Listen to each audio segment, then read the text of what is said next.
성도 여러분, 밤새 안녕히 주무셨습니까? 복된 새날이 밝았습니다. 또 찬양 드리며 하나 예배자로 나가겠습니다. 189장 예전 찬송 181장입니다. 진실하신 주 성령 189장 찬양 드립니다.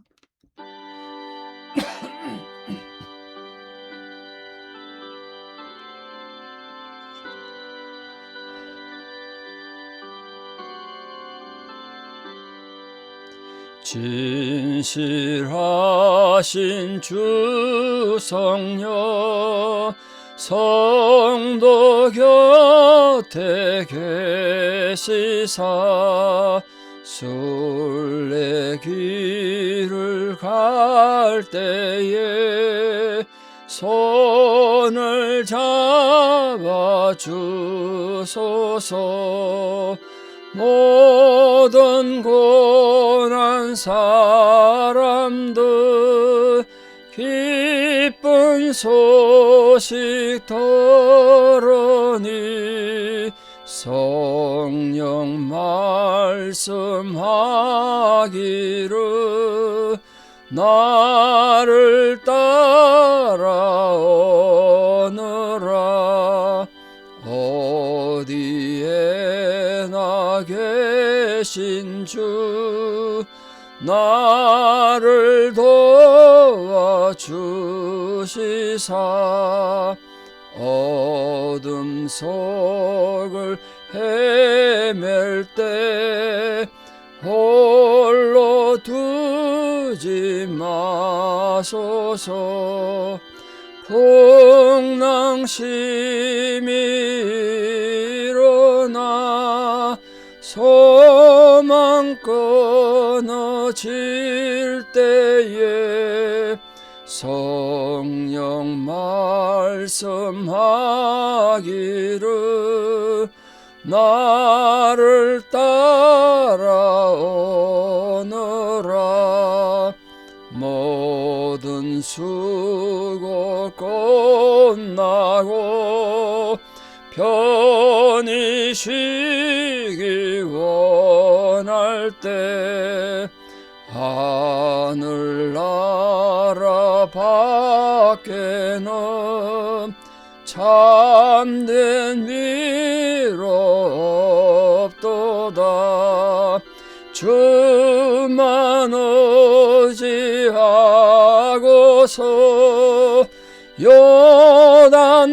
요단강을 건널 때 성령 말씀하기를 나를 따라오너라. 아멘. 사도신경으로 우리 신앙을 고백드립니다. 나는 전능하신 아버지 하나님 천지의 창조주를 믿습니다. 나는 그의 유일하신 아들 우리 주 예수 그리스도를 믿습니다.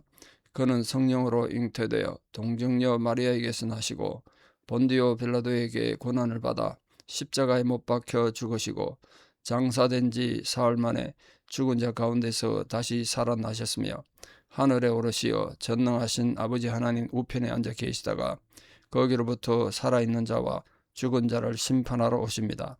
나는 성령을 믿으며 거룩한 공교회와 성도의 교제와 죄를 용서받는 것과 몸의 부활과 영생을 믿습니다. 아멘. 2026년 4월 30일 목요일 새벽입니다. 하나님 주신 말씀 요한복음 5장 19절에서 29절입니다. 요한복음 5장 19절에서 29절 봉독에 올립니다. 그러므로 예수께서 그들에게 이르시되 내가 진실로 진실로 너희에게 이르노니 아들이 아버지께서 하시는 일을 보지 않고는 아무것도 스스로 할 수 없나니 아버지께서 행하시는 그것을 아들도 그와 같이 행하느니라. 아버지께서 아들을 사랑하사 자기가 행하시는 것을 다 아들에게 보이시고 또 그에게 더 큰 일을 보이사 너희로 놀랍게 여기게 하시리라. 아버지께서 죽은 자들을 일으켜 살리신 같이 아들도 자기가 원하는 자들을 살리느니라. 아버지께서 아무도 심판하지 아니하시고 심판을 다 아들에게 맡기셨으니 이는 모든 사람으로 아버지를 공경하는 것 같이 아들을 공경하게 하려 하심이라. 아들을 공경하지 아니하는 자는 그를 보내신 아버지도 공경하지 아니하느니라. 내가 진실로 진실로 너에게 이르노니 내 말을 듣고 또 나 보내신 이를 믿는 자는 영생을 얻었고 심판에 이르지 아니하느니 사망에서 생명으로 옮겼느니라. 진실로 진실로 너희에게 이르노니 죽은 자들이 하나님의 아들의 음성을 들을 때가 오나니 곧 이때라. 듣는 자는 살아나리라. 아버지께서 자기 속에 생명이 있음 같이 아들에게도 생명을 주어 그 속에 있게 하셨고 또 인자됨으로 말미암아 심판하는 권한을 주셨느니라. 이런 놀랍게 여기지 말라. 무덤 속에 있는 자가 다 그의 음성을 들을 때가 오나니 선한 일을 행한 자는 생명의 부활로 악한 일을 행한 자는 심판의 부활로 나오리라. 아멘. 자, 오늘 본문에서 먼저 예수 그리스도께서 하나님과 관련해서 내가 어떤 관계에 있는가, 하나님과 어떤 관계에 있는가, 그걸 먼저 말하고 있습니다. 하나님과 동등하시다는 것, 그리고 하나님과 같은 목적을 가지고 계시다는 그런 걸 말씀하고 계십니다. 그래서 첫 번째로 하나님을 내 아버지, 우리 본문에는 아버지로 되어 있습니다. 원문에는 분명히 호 파테르 무라고 나의 아버지 이렇게 내 아버지라고 되어 있습니다. 그래서 예수 그리스도께서 자신의 본질이 근본 하나님과 같다, 그런 뜻으로 말씀하셨어요. 또 두 번째로 예수님께서 아버지께서 죽은 자들을 살려 일으키시는 것처럼 자기를 위해서 자기 원하는 자들 또한 살리신다는 거예요. 목적이 같다 하는 아버지야. 실제로 예수님도 죽은 자를 살리잖아요. 이처럼 하나님과 그리스도 사역의 목적이 동일하다, 이걸 말하고 있습니다. 또 세 번째로 예수 그리스도께서 내가 아무것도 스스로 안 한다, 스스로 할 수 없느니 듣는 대로 심판하고 내가 원하는 대로 하지 않고 나를 보내신 이의 원대로 하는 거로 내 심판은 어렵다, 이렇게 말했습니다. 내가 하고 싶은 거 말하고 내가 행하는 걸 하는 것이 아니라, 말하고 싶은 말하는 것이 아니라 나 보내신 이의 말을 하고 행하는 걸 하기 때문에 내 심판이 어렵다는 거예요. 그러므로 예수님께서 당신의 의지가 전적으로 하나님께 속해 있다, 그걸 말씀하셨습니다. 하나님과 내가 그만큼 하나라는 개념으로 그렇게 말씀하고 있습니다. 뭐 삼위일체 하나님을 우리 다시 덜먹일 수는 없지만 같은 하나님이시면서도 예수님은 철저히 성부 하나님께 이렇게 자신을 종속시키셨다 그랬습니다. 그래서 21절에 보시면 아버지께서 죽은 자를 일으켜 살리신 같이 아들도 자기가 원하는 자들을 살리시느니라, 이렇게 말했습니다. 이 말은 생사의 권한이 하나님께 있다. 우선 하나님의 자연과 더불어 인간도 창조하시고 생명도 부하셨습니다. 그런 인간들이 범죄했을 때 하나님께서 형벌을 뭘 주시죠? 죽음이라는 형벌을 주셨습니다. 그러나 이제 인간은 그래서 더 이상 자신의 죽음과 삶의 문제를 어떻게 좌우할 수 없게 됐어요. 자기가 삶과 죽음 좌우 못하는 거예요. 인간이 이제 이 세상 태어나면 반드시 육체적 죽음을 누구나 겪게 되어 있습니다. 그러나 하나님 그런 일반성을 깨뜨리시고 하나님이 원하시면 죽은 자를 다시 살리기도 하셨어요. 구약 성경에 있지 않습니까? 사라밧 과부의 아들을, 죽은 아들을 살린 것처럼, 또 수넴 여인의 아들도 죽었을 때 살린 것처럼 하나님 은혜로 죽은 가운데서 살아난 적도 있습니다. 근데 예수님께서도 바로 그런 동일한 권능을 갖고 계신다는 거예요. 그건 바로 하나님 아버지께서 예수님에게, 예수 그리스도에게 주신 권세란 거예요. 예수님께서 이렇게 말씀하신 이유는 죽은 자를 다시 살리심으로써 자신의 말이 얼마나 진실된가 입증하셨습니다. 실제로 나사로 죽었을 때 살리셨고요. 그건 요한복음에 나오죠. 누가복음에 나오는 두 가지 경우가 있는데 나인성 과부의 죽은 아들도 살리셨고 회당장 야이로의 죽은 딸도 살리심으로써 하나님이 죽은 자를 살리신 것처럼 나도 죽은 자를 살릴 수 있다.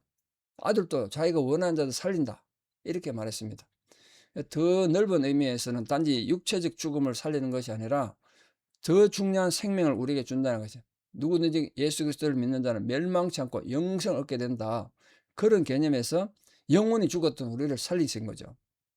주님이 지금 그런 뜻으로 말한 겁니다. 단지 죽은 자를 계속 무덤과 살린다는 것보다도 더 중요한 우리 영이 죽은 우리들을 하나님이 죽은 자를 살리시는 것처럼 내가 사람들을 영적으로 살렸다. 그게 예수 그리스도를 믿고 우리도 영생하고 구원하는 하나님의 놀라운 계획이란 거예요. 자, 이제 예수님께서 예수 그리스도를 믿는 자가 얻게 될 영생과 또 우리가 당하게 될 앞으로 심판을 어떻게 면하게 되는가, 그걸 말합니다. 자, 예수 그리스도를 믿는 자가 얻게 되는 영생이라는 것은 순간적으로 획득해서 영원히 지속되는 거라고 그랬습니다.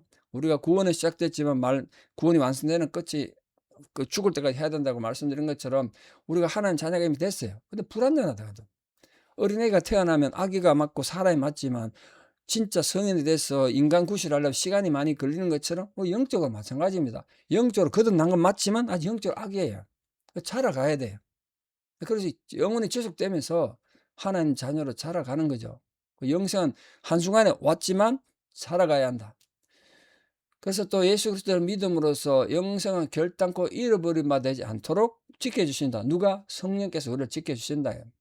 방금 성령이 찬송을 드렸는데요. 그렇기 때문에 성도님들은 비록 이 세상 살아가는 동안 실수도 하고 죄도 짓잖아요. 우리가 영혼을 얻었고 약속받았고 영생을 받았지만 또 실수한다고요. 그러나 주님께서 우리를 영원한 생명 나라 들어가도록 하기 위해서 우리 성령으로 지켜주신다. 모든 인류에게 있어서 궁극적인 심판은 미래적인 것입니다. 언젠가 심판이 있겠죠. 그럼 믿음으로써 영생 얻은 자들은 심판은 단지 이미 되어진 일을 나중에 확인하는 거다. 나중에 우리 천국 가는 지옥 가는 이게 아니라 이미 예수를 믿는 순간 우리 영생은 이미 결정된 거예요. 그 종합해서 말씀해 보면 영생이란 미래 심판 때 비로소 부여되는 것이 아니라 그때는 양과 염소를 구분하는 것처럼 성도와 불신자들, 믿는 자와 믿지 않는 자들 구분하는 것이 그냥 최고 심판이고 영벌이다. 하나님 믿지 않는 자들은 영벌이 처해질 것이고 성도들은 영광의 자리에 들어가겠죠. 그래서 이게 저를 믿는 자는 심판을 받지 않고 믿지 않는 자는 하나님 독생자의 아들의 이름을 믿지 않았기 때문에 벌써 심판받았다고 우리 앞에 배우셨잖아요. 바로 그런 뜻입니다.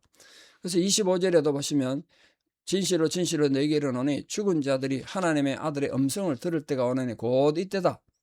이때가 누구냐? 또 죽은 자는 이때라. 듣는 자는 살아나리라. 이렇게 말했습니다. 이게 이때가 어느 때냐면 예수님께서 유대인들에게 구원의 진리를 전가하던 공생의 기간이다. 이런 뜻도 되고, 근데 그보다 더 정확한 의미는 예수님의 복음이 도처에 선포되는 오늘날 우리들의 신약시대 우리를 뜻한다고 말할 수 있습니다. 여기서 죽은 자라는 의미는 좁은 의미에서 육체적으로 숨을 거둔 자, 그런 뜻도 되겠지만 더 중요한 것은 영이 죽어있는, 영적으로 죽음 상태에 있는 인간을 말하는 거죠. 그 영적으로 죽은 자들이 예수 그리스도를 통해서 구원 얻고 영생을 얻는다는 거예요. 우리가 이 본절 전체의 의미한 바를 확실하게 깨달을 수 있게 되는데, 인간은 본래 아담으로 인한 원죄와 또 자기가 살아가면서 지은 자범죄, 이걸로 인해서 죽음을 선고받고 죽을 날만 기다리던 영적으로 죽은 자들이었어요. 우리가 영적으로 죽었었어.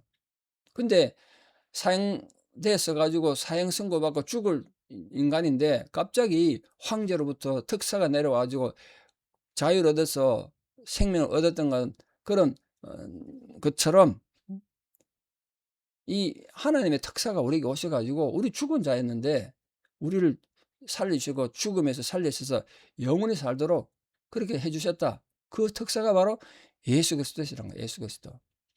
그걸 지금 말하는 겁니다. 예수께서는 전 인류를 향해서 죽음을 면제하는 사면령을 선포하셨던 거 아니겠습니까? 그러므로 이제 누구든지 그 같은 사면령을 믿고 죽음의 자리를 박차고 나와서 새로운 삶의 터전으로 돌아서기만 하면 구원 얻는 거죠. 우리 그래서 구원 얻은 거 아니겠습니까?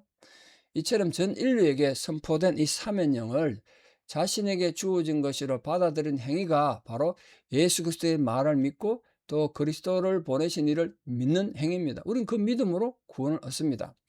하나님께서 인류에게 베풀으신 구원의 은혜를 값없이 주신 것이지만 이런 구원을 이룸에 있어서 단 한 가지 조건이 있는데 바로 그리스도를 믿는 겁니다. 구원은 아무 조건 없이 대값이 주셨습니다. 그러나 그걸 받아야 딱 하나의 조건은 그걸 믿는 거예요. 예수 그리스도를 믿는 것.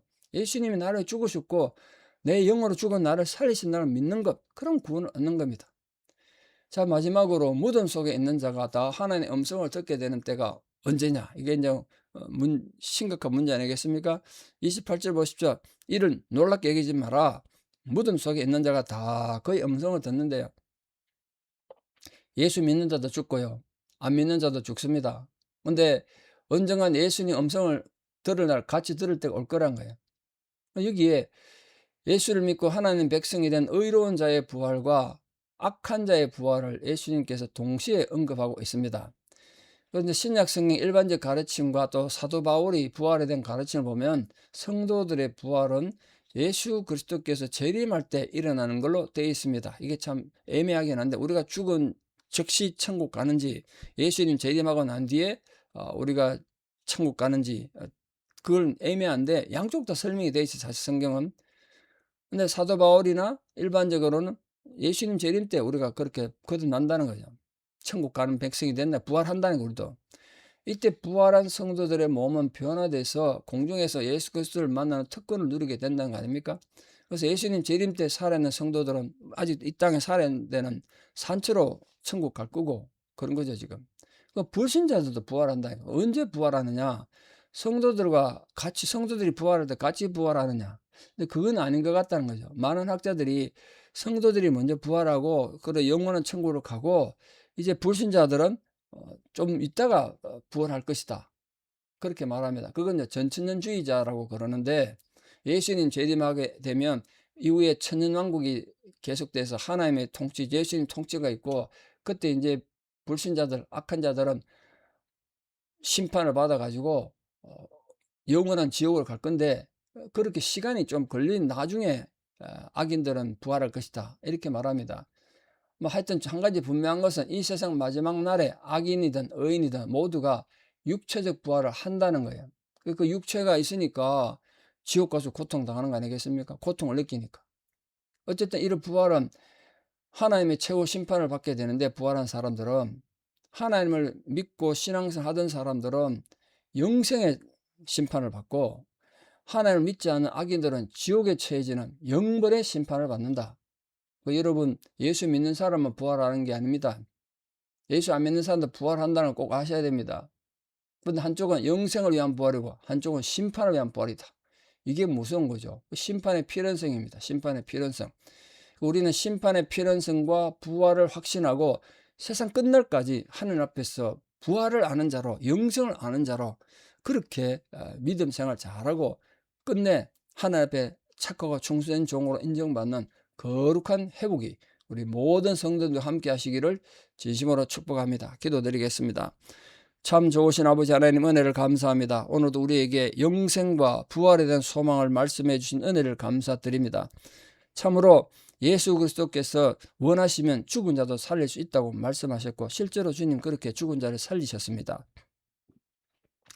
죽은 육체가 살아나는 것보다 더 중요한 것은 영혼이 죽었던 저희들이 주님의 은혜로 거듭나서 회복되어 다시 태어나서 하나님 자녀로 다시 태어나고 영원한 천국을 약속받는 것인 줄 믿습니다.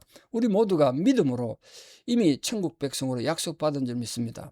언젠가 이 세상의 삶이 다했을 때, 우리 육신의 삶이 다했을 때, 인간의 육신은 죽겠지만 우리 영은 영원히 살아서 하나님 나라 천국에서 영원히 하나님과 왕노릇하며 천국 백성으로 살아갈 것을 믿습니다. 그 분명한 천국에 대한 약속, 부활에 대한 약속, 오늘 주님께서 악한 자도 부활하고 주님의 제자도 하나님 백성도 부활한다고 그랬는데, 천국을 향한, 영생을 위한 부활이 있고 심판을 위한 부활이 있다는 사실을 분명히 알고, 우리들이 생명 있는 동안, 정말 주님을 믿을 수 있는 이 동안 열심히 충성되게 주님을 믿어서 참으로 하나님 앞에 아름답게 쓰임받는 저희들 다 되게 도와주시옵소서. 이제는 우리 주 예수 그리스도의 은혜와 하나님 아버지의 만극하신 사랑과 성령님의 위로 교통 역사하심이 오늘도 주님의 뜻을 행하여 주의 뜻대로 살아가서 부활의 소망으로 살아가기를 결단하는 사랑 성도님들의 위대한 신앙을 고백 위에, 또 우리 사랑 모든 자녀들을 삶 위에, 지금도 주의 도움이 절실히 필요한 고난 가운데 있는 자들과 또 여러 가지 고통 중에 있는 민족들, 아직도 끝나지 않은 전쟁의 고통 가운데 있는 민족들 위해 이제부터 영원토록 함께 하시옵기를 간절히 축원합니다. 아멘. 이 하루도 부활의 소망으로 영생의 회복을 생각하며 사는 우리 모두 되기를 축복합니다. 감사합니다.